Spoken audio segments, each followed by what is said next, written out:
Hi viewers. So இந்த juice வந்து ரொம்ப உடம்புக்கு நல்லது. ஸ்பெஷலாக பார்த்தீங்கன்னா பெண்களுக்கு ரொம்ப நல்லது. ஸோ இந்த ஜூஸ் வந்து உங்களால் தொடர்ந்து எடுத்துக்க முடியல அப்படின்னாக்க வாரத்தில் 2 நாள், ஒரு நாள் விட்டு ஒரு நாள் கூட நீங்கள் எடுத்துக்கலாம்.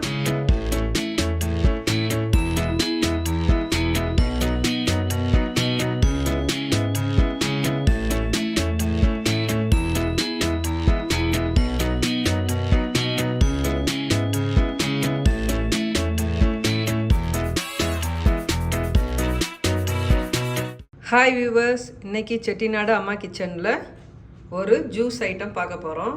அது என்னென்னா வெள்ளை பூசணி ஜூஸ். ஸோ இந்த ஜூஸ் வந்து ரொம்ப உடம்புக்கு நல்லது. ஸ்பெஷலாக பார்த்திங்கன்னா பெண்களுக்கு ரொம்ப நல்லது. ஸோ இது அவங்க வந்து வாரத்தில் ஒரு 3 நாள் வந்து எப்பயும் போல் நீங்கள் வந்து எடுத்துக்கிட்டிங்கன்னா, நார்மல் ஜூஸ் குடிக்கிற மாதிரி இதையும் நீங்கள் எடுத்துக்கிட்டிங்கன்னா உங்கள் உடல் வந்து எப்பொழுதுமே குளுமையாக இருக்கும். யாருக்காவது வந்துட்டு ரொம்ப ஹீட்டியான பாடி அப்படின்னு சொல்லிட்டு இருந்ததுன்னா, ஸோ அவங்க வந்து இந்த வெள்ளை பூசணி ஜூஸ் வந்து எடுத்துக்கிறது ரொம்ப நல்லது. பிசிஓடி ப்ராப்ளம் இருக்கிறவங்களுக்குலாம் அது வந்து ரொம்ப ஹெல்ப் பண்ணும் அது சரி பண்ணுறதுக்கு. ஸோ இந்த ஜூஸ் வந்து உங்களால் தொடர்ந்து எடுத்துக்க முடியல அப்படின்னாக்க வாரத்தில் 2 நாள், ஒரு நாள் விட்டு ஒரு நாள் கூட நீங்கள் எடுத்துக்கலாம். ஸோ உங்களுக்கு சளி பிடிக்கிற மாதிரி இருக்குது அப்படின்னு சொன்னாக்க நீங்கள் என்ன பண்ணலான்னாக்க ஜீரகமும் மிளகும் சேர்த்து அது கூட நீங்கள் வந்து அரைச்சி குடிக்கலாம். மற்றபடி எனக்கு சளி பிடிக்காது அப்படின்னாக்கா நீங்கள் வெறுமனே இந்த ஜூஸை வந்து குடிக்கலாம்.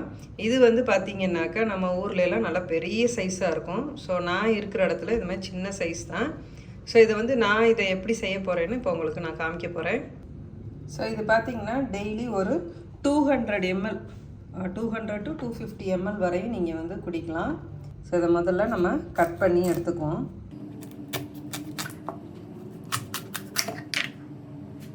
உங்களுக்கு எத்தனை பேருக்கு வேணுமோ அது மாதிரி நீங்கள் வந்து எடுத்துக்கோங்க. இதில் வந்து தோலை வந்து எடுத்துகிட்டு யூஸ் பண்ணுறா இருந்தாலும் யூஸ் பண்ணலாம், இல்லை நீங்கள் தோலோடு அரைச்சி குடிக்கிறா இருந்தாலும் குடிக்கலாம். என்னென்னா அந்த தோலோடு குடிக்கிறப்ப அந்த பச்சை தன்மை வந்துட்டு கொஞ்சம் ஒரு சிலருக்கு அந்த ஸ்மெல்லு பிடிக்காது. ஸோ அதனால் நீங்கள் வந்து தோலை எடுத்துட்டும் குடிக்கலாம். விதையை வந்து எடுக்கணும்னு அவசியம் இல்லை. ஸோ நீங்கள் விதையோடையே அரைச்சிட்டு, ஏன்னா நம்ம வந்து ஃபில்டர் பண்ணி தான் குடிக்க போகிறோம். ஸோ அதனால் நம்ம வந்து ஃபில்ட்ரு பண்ணி குடிச்சிடலாம். பார்த்திங்கன்னா நம்ம பூசணி விதையெல்லாம் பார்த்திங்கன்னா காய வச்சு நட்ஸோடு பார்த்திங்கன்னா நம்ம சாப்பிட்றோம். ஸோ அது மாதிரி இதை வந்து நம்ம அரைக்கிறப்ப சேர்த்தே நம்ம வந்து அரைச்சிடலாம். ஸோ நான் வந்து தோல் எடுக்கிறதுக்கு ஈஸியாக இருக்கிறதுக்காக அந்த மாதிரி வெட்டிட்டு எடுக்கிறேன்.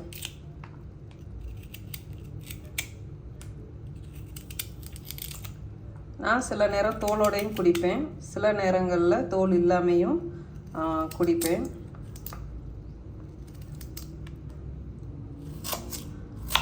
பழ ஜூஸ் எப்படி நம்ம எடுத்துக்கிறோமோ அது மாதிரி இந்த காய்கறியில் வந்துட்டு உங்களுக்கு வந்து தண்ணி காய் உள்ள காய்கள் வந்து நீங்கள் ஜூஸ் போட்டு குடிக்கலாம். அதில் நீங்கள் குறிப்பாக பார்த்தீங்கன்னா பீர்க்கங்காய், பூசணிக்காய், இதெல்லாம் வந்து நீங்கள் ஜூஸ் போட்டு குடிக்கலாம். ஸோ பாகற்காயெல்லாம் வந்துட்டு டயபெட்டிஸ் இருக்கிறவங்க குடிப்பாங்க. ஸோ இது வந்துட்டு எல்லாருமே யாராக இருந்தாலும் நீங்கள் வந்து குடிக்கலாம். இந்த மாதிரி சின்ன சின்னமாக நறுக்கிட்டு தோல் எடுக்கிறதும் உங்களுக்கு ஈஸியாக இருக்கும்.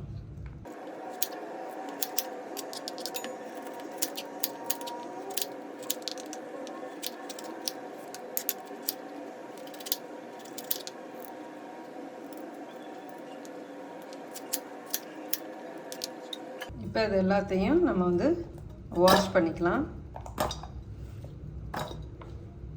பாருங்கள், நான் விதையோடு தான் போட்டிருக்கேன், தோலை மட்டும் எடுத்துட்டேன். இதை நம்ம வாஷ் பண்ணி எடுத்துகிட்டு வந்துடலாம். இப்போ நம்ம இதை வாஷ் பண்ணி எடுத்துகிட்டு வந்தாச்சு. இதை நம்ம இப்போ அரைக்கலாம். அரைக்கிறதுக்கு நான் வந்துட்டு இந்த பூசணிக்காயும் இந்து உப்பு கொஞ்சம் சேர்த்துக்கோங்க.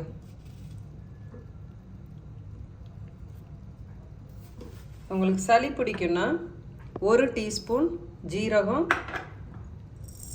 1/4 டீஸ்பூன் மிளகு சேர்த்து நீங்கள் அரைச்சி ஃபில்டர் பண்ணி குடிக்கலாம்.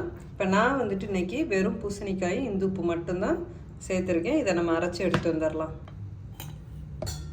பாருங்கள், நம்ம இப்படி அரைச்சாச்சு. நான் வந்து தண்ணி கொஞ்சமாக தான் சேர்த்துருக்குறேன். ஸோ நம்ம ஃபில்டர் பண்ணுறப்ப கொஞ்சம் தண்ணி சேர்த்துக்கலாம்.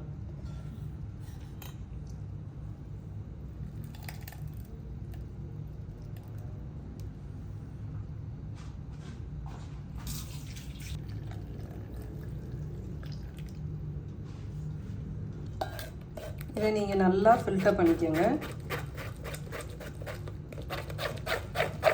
இதை நீங்கள் அப்படியே கூட குடிக்கலாம். என்னென்னா முறையாக தான் இருக்கும்.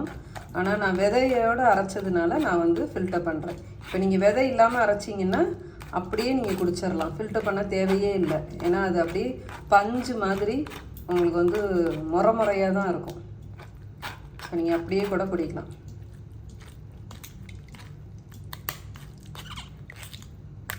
விதையோடையும் தோலோடையும் நீங்கள் அரைச்சா இந்த மாதிரி ஃபில்டர் பண்ணிடுங்க. நீங்கள் பாருங்கள், அந்த விதை இருக்குது பாருங்கள், இந்த கொரப்போட குடிச்சிங்கன்னா உங்களுக்கு வந்து தொண்டையில் ஒரு மாதிரி அருவிக்கிட்டே இருக்கும். ஸோ அதனால தான் நம்ம வந்து வடிகட்டிட்டோம். ஓகே, அவ்வளோதான். ரொம்ப சிம்பிளான, இங்கே பாருங்கள் இப்படி தான் இருக்கும். இது முறையாக இருக்கும். பாருங்கள், சூப்பரான வெண்பூசணி ஜூஸ் ரெடி ஆயிடுச்சு. எப்படி இருக்குது பாருங்கள், கலரே ரொம்ப அழகாக இருக்குது. அது ஒரு மாதிரி க்ரீனாக, ஒயிட்டும் இல்லாமல் க்ரீனும் இல்லாமல் எப்படி இருக்குது பாருங்கள், சூப்பராக இருக்குது பாருங்கள். பாருங்கள், சூப்பரான வெண்பூசணி ஜூஸ் ரெடி ஆயிடுச்சு. ரொம்ப சிம்பிளானது, ஆனால் ரொம்ப உங்களுக்கு ஹெல்த்தியான ஜூஸ். மற்ற எல்லா ஜூஸோடையும் இது ரொம்ப ஹெல்த்தியான ஜூஸு. இந்த ஜூஸை நீங்கள் வாரத்தில் ஒரு 2 நாள் 3 நாள் எடுத்துக்கோங்க. தொடர்ந்து எடுத்துக்க முடியும்னாலும் நீங்கள் தொடர்ந்து எடுத்துக்கலாம். நீங்கள் வந்து இடையில வந்துட்டு பிரேக் பண்ணிக்கோங்க. ஸோ இந்த மாதிரி அடிக்கடி நம்ம அந்த மாதிரி வெண்பூசணி, பீர்க்கங்காய், அப்புறம் நம்ம பழ ஜூஸ்லாம் வந்துட்டு நீங்கள் மிக்ஸ் ஃப்ரூட்ஸு இந்த மாதிரி நீங்கள் செஞ்சு பாருங்கள். அது டேஸ்ட்டும் நல்லாயிருக்கும், உடம்புக்கும் ரொம்ப ஹெல்த்தியாக இருக்கும், நல்ல குளுமையாக இருக்கும். இந்த வெண்பூசணி வந்து உடம்பு பாடி வந்து உங்களுக்கு நல்லா ஃபீல் ஆகும். ஒரு நல்ல கூலிங்காக இருக்கிற மாதிரி உங்களுக்கு தெரியும். ஸோ ஸ்பெஷலி லேடிஸ்க்கு வந்து ரொம்ப நல்லது. அவங்களுக்கு மாதவிடாய் பிரச்சனை இருந்தாலும் சரி, மற்ற அது ரிலேட்டடாக வேறு என்ன உங்களுக்கு தொந்தரவு இருந்தாலும் இது ரொம்ப ஹெல்ப் பண்ணும்.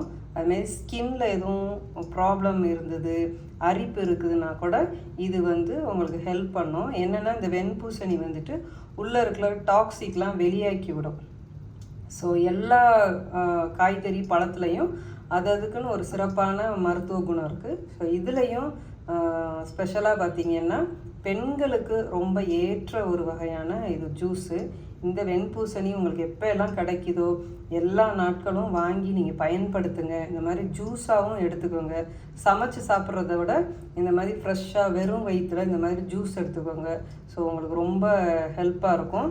நீங்கள் இதை செஞ்சு பாருங்கள். செஞ்சு பார்த்துட்டு நீங்கள் அதனோட ஃபீட்பேக்கை சொல்லுங்கள். உங்களோட ஃபீட்பேக்கை கமெண்ட் பாக்ஸில் கமெண்ட் பண்ணுங்கள். அப்போ தான் மற்றவர்களுக்கும் இது பிரயோஜனமாக இருந்துச்சுன்னா, நம்ம ஒரு ஆளுக்கு பிரயோஜனமாக இருந்தால் கூட அது நமக்கு ரொம்ப மன திருப்தியை கொடுக்கும், சந்தோஷத்தை கொடுக்கும். ஸோ நீங்கள் இதை ட்ரை பண்ணி பாருங்கள். இந்த வீடியோ உங்களுக்கு பிடிச்சிருந்துச்சுன்னா உங்கள் ஃப்ரெண்ட்ஸ் அண்ட் ஃபேமிலிக்கெலாம் ஷேர் பண்ணுங்கள், லைக் பண்ணுங்கள். நம்மளோட சேனலை சப்ஸ்கிரைப் பண்ணாதவங்க நம்மளோட சேனலை சப்ஸ்கிரைப் பண்ணுங்கள். பக்கத்தில் இருக்க நோட்டிஃபிகேஷன் பெல்லை ப்ரெஸ் பண்ணி வைங்க. அப்போ தான் நம்ம அடுத்தடுத்து போடுற வீடியோஸ்லாம் நீங்கள் உடனே பார்க்க முடியும். நன்றி.